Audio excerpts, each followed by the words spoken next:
મહત્વના સમાચારથી શરૂઆત કરીએ તો રાજકોટની આહિર બોર્ડિંગમાં ટોળા દ્વારા હુમલો કરાયો છે। ભક્તિનગર સ્ટેશન પાસેના બોર્ડિંગમાં ટોળા દ્વારા હુમલો કરાયો છે। આપને જણાવી દઈએ કે ધૂળેટીમાં કલર ઉડાવવા મુદ્દે ટોળા દ્વારા તોડફોડ કરાઈ છે અને બોર્ડિંગના સીસીટીવીમાં આ દ્રશ્યો કેદ થઈ ગયા છે। આ હુમલાખોરો સીસીટીવીમાં કેદ થઈ ગયા છે। મહત્વનું છે કે સીસીટીવીમાં ટોળા દ્વારા તોડફોડના દ્રશ્યો કેદ થઈ ગયા છે। ત્યારે એ ડિવિઝન પોલીસે હત્યાના પ્રયત્નો કરી કેસ નોંધ્યો છે અને પોલીસે 31 લોકો સામે ગુનો નોંધીને તપાસ હાથ ધરી છે। રહીમ લાખાણી સંવાદદાતા જોડાઈ ગયા છે।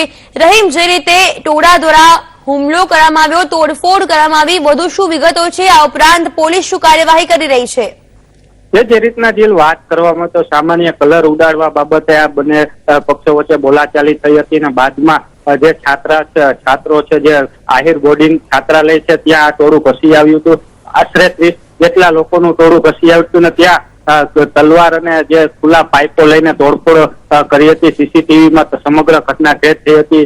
રાજકોટની એ ડિવિઝન પોલીસ સ્ટેશન દ્વારા 31 જણા સામે 307 એટલે કે હત્યાના પ્રયાસનો ગુનો નોંધવામાં આવ્યો છે, જેમાંથી એક વિદ્યાર્થી છે તેને ગંભીર ઈજા પહોંચી છે। તેને હાલ રાજકોટની ખાનગી હોસ્પિટલમાં સારવાર હેઠળ ખસેડવામાં આવ્યો છે। તો બીજી બાજુ પોલીસ દ્વારા છે રાત્રિના જ અલગ અલગ વિસ્તારમાં પેટ્રોલિંગ હાથ ધરી 7 જેટલા શખ્સોની હાલ અટકાયત કરવામાં આવી છે ને તેની પૂછપરછ હાથ ધરી છે। તો બીજા બાકીના લોકો કોણ છે તેની સામે પકડવાના પ્રયાસો શરૂ કરવામાં છે। જી।